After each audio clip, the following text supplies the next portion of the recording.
Hello everyone, good morning. I hope you are doing fine. इस video में specifically prelims के बारे में बात करने वाला हूं, चाहे वो आरओ का हो, चाहे वो यूपीपीसीएस प्रीलिम्स हो।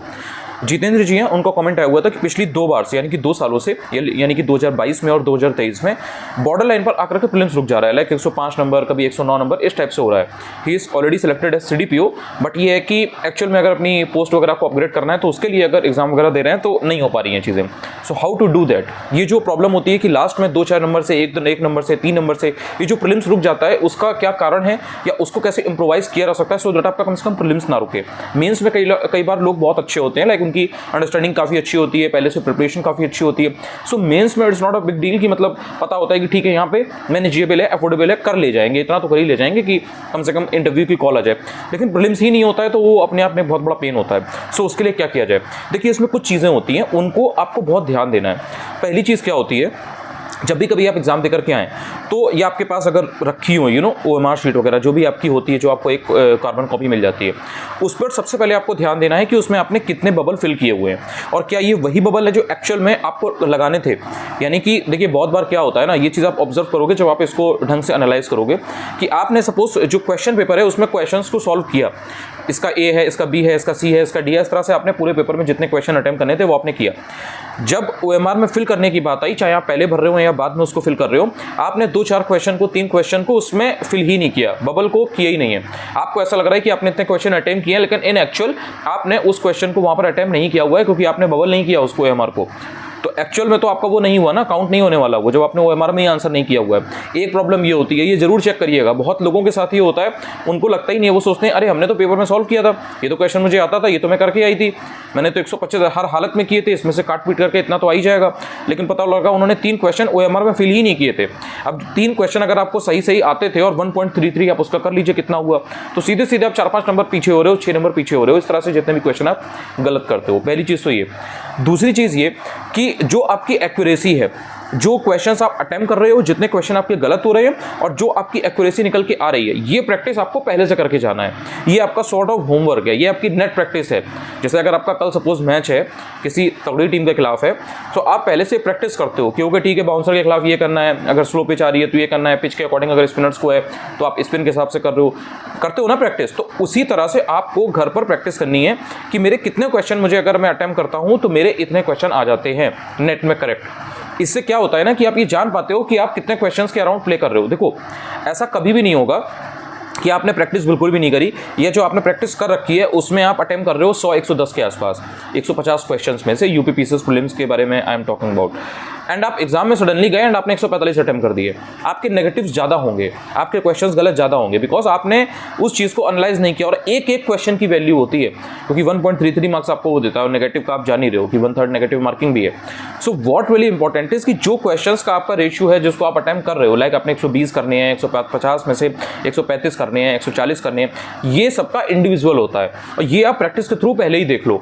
इसीलिए टेस्ट सीरीज दी जाती है। टेस्ट सीरीज का रोल सिर्फ ये नहीं है कि जस्ट बिकॉज देने के लिए दे रहे हैं। अपना आप देखो कि आपकी एक्यूरेसी कितनी आ रही है, 60% आ रही है, 70% आ रही है, 80% आ रही है। कहने का मतलब ये है कि आपने अगर 10 क्वेश्चन अटेम्प्ट किया तो आपके कितने सही हो रहे हैं, 6 सही हो रहे हैं, 7 सही हो रहे हैं, 8 सही हो रहे हैं। अकॉर्डिंगली आपकी जो रिस्क एपेटाइट है, आपकी जो रिस्क लेने की कैपेसिटी है, इट इंक्रीजेज और डिक्रीजेज।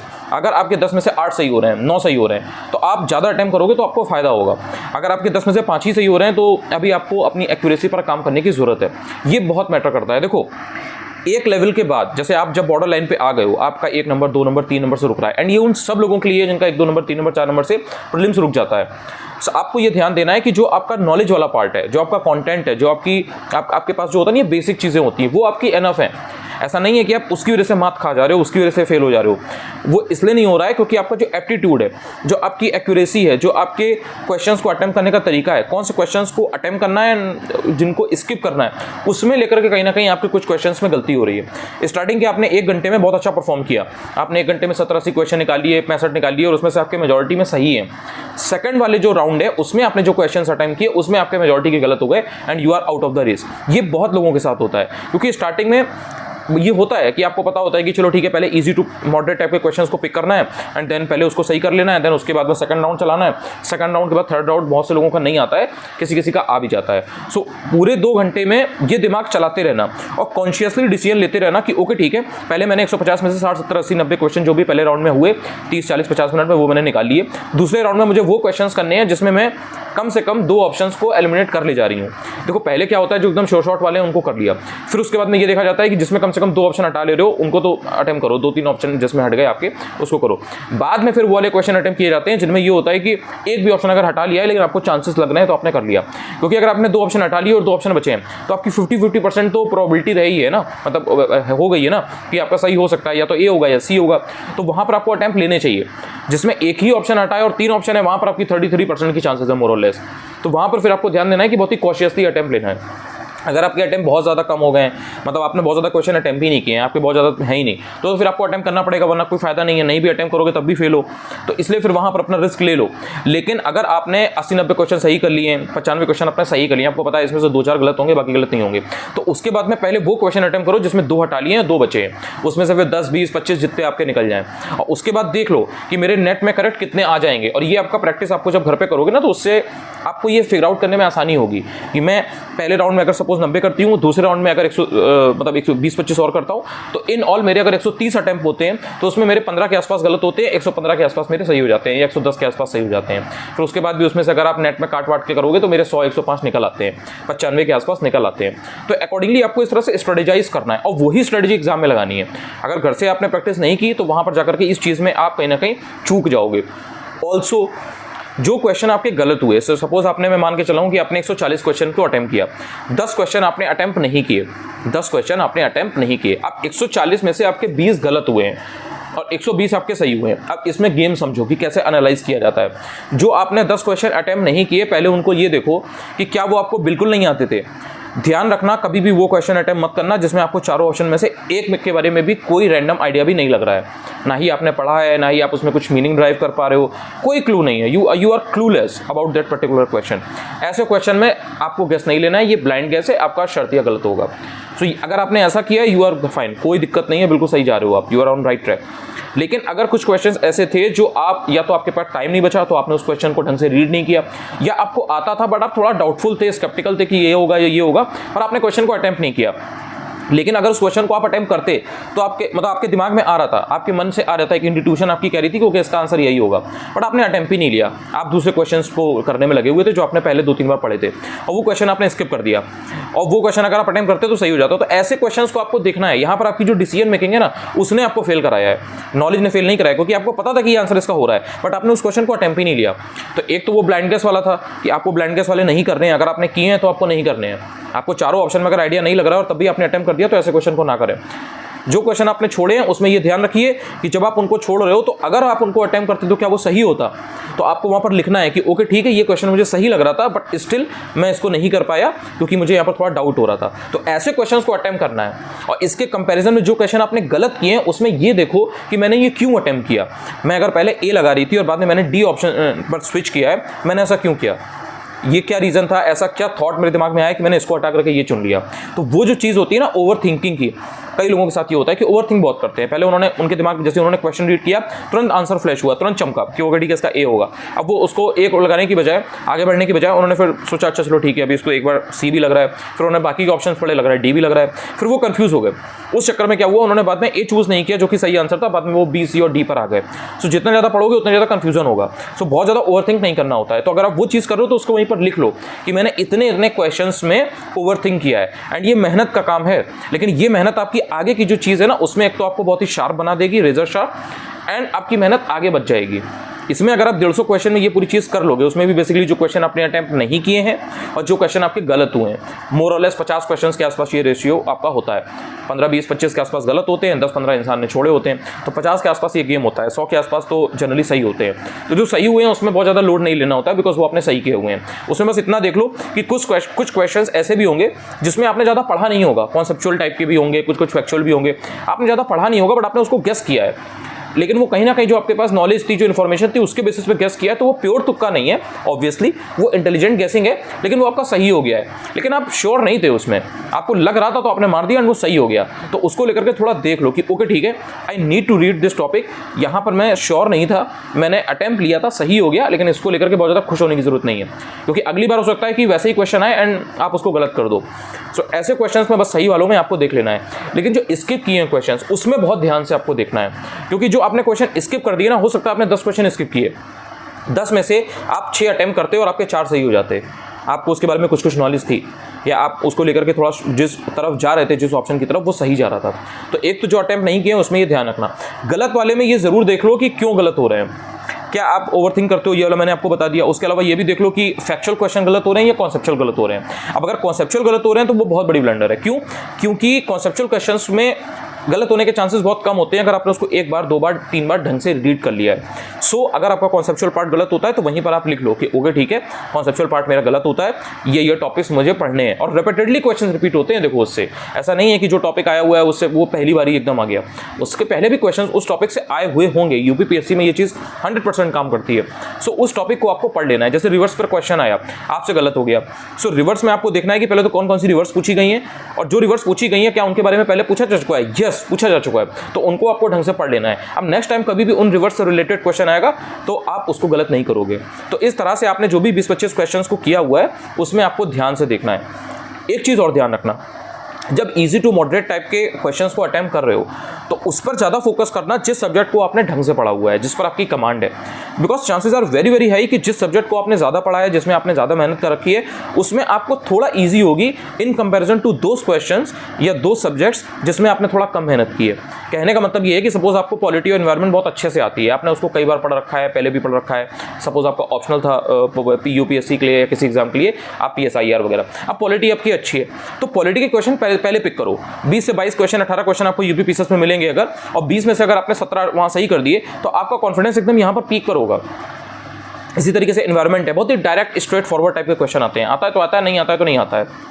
एंड कॉन्सेप्चुअल होगा तो वो कॉन्सेप्चुअल होगा, फैक्चुअल होगा तो बहुत ही ईजी टाइप का होगा, ईजी टू मॉडरेट होगा। तो उनको भी फटाक से आपने किया। जो भी 13-14 क्वेश्चन है उसमें से आपने 11-12 क्वेश्चन या 80-90% जितने क्वेश्चन हो सकते हैं निकाले। जो नहीं आ रहा है उसको छोड़ दो, बाद में देखेंगे। इसी तरीके से फिर आप अपने सब्जेक्ट्स पे आए। जो सब्जेक्ट ऐसे हैं जिनमें सिलेबस बहुत ह्यूज है, क्वेश्चंस के बनने के चांसेस बहुत ज़्यादा हैं, जैसे हिस्ट्री है, एंशिएंट हिस्ट्री ही अपने आप में बहुत बड़ा सब्जेक्ट है। There are a lot of questions, a lot of topics. Medieval में आप आओगे, बहुत सारी चीज़ें, एक रूलर के बारे में पूरी गाथा है, पूरी एक कथा लिख सकते हो, आप कहानी लिख सकते हो, इतना ज़्यादा फैक्ट्स हैं, इतना ज़्यादा चीज़ें हैं। तो वहाँ पर एग्जामिनर के लिए आपको फंसाना बहुत आसान है। तो इसलिए एंशिएंट, मिडिवल और मॉडर्न के पहले वो क्वेश्चंस पिक करो जो आपके घटना चक्र में ईजिली मिल जाते हैं, जो आपके ल्यूसेंट में ईजिली मिल जाते हैं, जो आपके टेस्ट पेपर में ईजिली मिल जाते हैं, जो आपने ऐसे स्पेक्ट्रम पढ़ा रखी है उसमें मिल गया, परीक्षा माड़ी में मिल गया। उन क्वेश्चंस के पीछे मत भागो जो बहुत ज़्यादा इन डेप्थ उसने कहीं से किसी UGC नेट की किताब से पूछ लिए हैं, किसी MA के एग्जाम से पूछ लिए हैं, कहीं और किसी असिस्टेंट प्रोफेसर के एग्जाम से पूछ लिए हैं हिस्ट्री के। वहाँ पर वो क्वेश्चंस को आपको पिक नहीं करना है। ज्योग्राफी है, ज्योग्राफी में बहुत ही स्मार्टली चलो। कुछ टॉपिक्स ऐसे हैं जिनसे गारंटीड पूछता है, मिनरल्स का हो गया, माइंस का हो गया, इन सबसे पूछता ही पूछता है। कहाँ पर किस चीज़ के लिए कौन सी माइन प्रसिद्ध है, कहाँ पर कौन सा मिनरल ज़्यादा होता है, कौन सी वैली किस चीज़ के लिए है, कहाँ पर कौन सा माउंटेन है वो सबसे ज़्यादा हाईएस्ट है, वहाँ पर किस मिनरल का वो है जो प्रेसिपिटेशन होता है सबसे ज़्यादा जो मिलते हैं वहाँ पर। सो ये सब चीज़ें आपको पहले से तैयार करके जाना है, उनको पहले हिट करना है, फिर जो नहीं आएगा उसको बाद में देखो। तो इससे क्या है ना कि आप धीरे धीरे अपना जो कॉन्फिडेंस है उसको बूस्ट कर दो। और प्रीलिम्स में ये बहुत गेम होता है। आपके अगर स्टार्टिंग के 2 घंटे में, आप अगर 1.5 घंटे में आपने खुद को संभाल लिया तो चांसेस वेरी वेरी हाई कि आप प्रीलिम्स में क्लियर हो। 1 घंटे तक तो काफ़ी लोग कर ले जाते हैं, जितने भी बॉर्डर लाइन के आसपास फंसते हैं ना, वो 1 घंटे वाला उनका सीन बहुत अच्छा होता है। 2 घंटे में से 1 घंटा उन्होंने बहुत अच्छे से किया होता है। लेकिन असली गेम वहीं पर आता है जहां पर आपको 50-50 वाला हो गया है। लाइक आपको 2 ऑप्शंस के बीच में डाउट हो रहा है और ऐसे कम से कम 30 क्वेश्चन होंगे। उन 30 क्वेश्चन में जो आप इनर कॉल लोगे ना, वो आपको एक्चुअल में पास या फेल कराती है। तो इन चीज़ों का आपको ध्यान रखना है। जो भी 1-2 नंबर 4 नंबर से फेल हो रहा है वो रिवीजन ज़्यादा करे, मटेरियल को कम से कम करे। हर सब्जेक्ट का आपके पास एक सोर्स हो और जो भी आपका मटेरियल है उसको एक अपनी बुक शेल्फ में अलग जगह पर अलग रख लीजिए। आपको ये स्ट्रिक्टली रिजिड करना है इस चीज़ पर कि ओके ठीक है, मैं चाहे पास हूँ चाहे फेल हूँ, इसके अलावा मैं कुछ भी करने वाला नहीं हूँ, इसके अलावा मैं कोई बुक पिक नहीं करूँगी। ठीक है, आप टेस्ट पेपर लगाइए, आप प्रैक्टिस करिए, प्रैक्टिस के लिए कोई मनाही नहीं है, आप 50 टेस्ट पेपर लगाओ, उससे जो आपको चीज़ें गलत हो रही हैं सही हो रही हैं उनको आप रीड करो, वहीं के वहीं तैयार करो, दैट इज़ फाइन। बुक्स का या सोर्सेज का अगर आपने लोड बढ़ाया, कंटेंट को आपने बहुत ज़्यादा बढ़ाया फ्रॉम सोर्सेज, तो कहीं ना कहीं वो आपको कन्फ्यूजन क्रिएट करेगा। और रिवीजन को बढ़ा देना है, डेली बेसिस पे जितना रिवीजन करोगे उतना ज़्यादा आपकी पढ़ी हुई चीज़ें श्योर होती चली जाएंगी, और जितना ज़्यादा आप अपने पढ़े हुए क्वेश्चंस को श्योर करोगे उनमें आपका एक 100% वाला रिजल्ट होगा, उनमें एक्यूरेसी अच्छी होगी, उतना ही आप अपने कॉम्पिटिटर्स से आगे निकल पाओगे। तो ये गेम आपको देखना है। देखो ये रिलेटिव एग्जाम है, ऐसा नहीं है कि आप अकेले एग्जाम में बैठे हो, बाकी लोग भी हैं। तो जो बेसिक क्वेश्चन है वो अगर सब लोग सही कर रहे हैं तो वो आपको भी सही करना है। अगर वो आपने गलत कर दिया तो पहले तो आप उनके बराबर हो, और फिर उसके बाद में वो क्वेश्चन भी आप सही करो जो वो लोग गलत कर रहे हैं या वो लोग अटेम्प्ट नहीं कर रहे हैं। तो ये फिर अपने आप में टास्क चलता चला जाता है। इसलिए जो क्वेश्चंस पीवाईक्यू के आ रहे हैं, जो बेसिक क्वेश्चंस आ रहे हैं, इजी टू मॉडरेट टाइप के क्वेश्चंस आ रहे हैं हर सब्जेक्ट के, वो आपको एट एनी कॉस्ट गलत नहीं करने हैं। और जितना ज़्यादा अपनी गलतियों पर काम करोगे, उनको कॉन्शियसली देखोगे कि मुझे ये गलती नहीं करनी है, ये गलती मेरी होती है, उसी से आपके ये नंबर बढ़ेंगे। एक लास्ट पॉइंट और है, कभी भी एम मत ये करो कि 90 कट ऑफ जा रही है तो मैं 90 स्कोर करूँगी, 92 कट ऑफ जा रही है तो मैं 92 ही स्कोर करूँगा या 93 ही स्कोर करूँगा। हमेशा 6-7 क्वेश्चंस का हमेशा 6 से 7 क्वेश्चंस का आपको बफर लेकर के चलना है। लाइक अगर 92 या 93 कट ऑफ जा रही है तो आप 100 का टारगेट करिए, तो आप 96, 97, 95 कहीं ना कहीं फॉल करेंगे and you would be safe.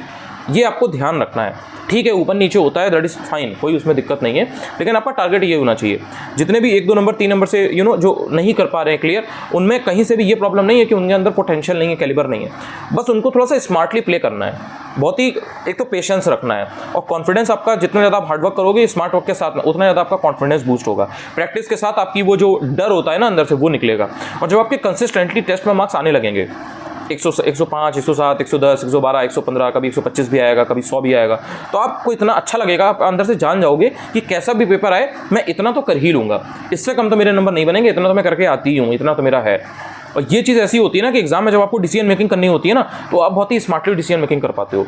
जो 2 ऑप्शंस चुनने होंगे ना, तो वहाँ पर आपका ध्यान इधर उधर भटकेगा नहीं, आप बार बार कंफ्यूजन में नहीं, आपको स्ट्रेस नहीं होगा, आप कंट्रोल वे में रहोगे।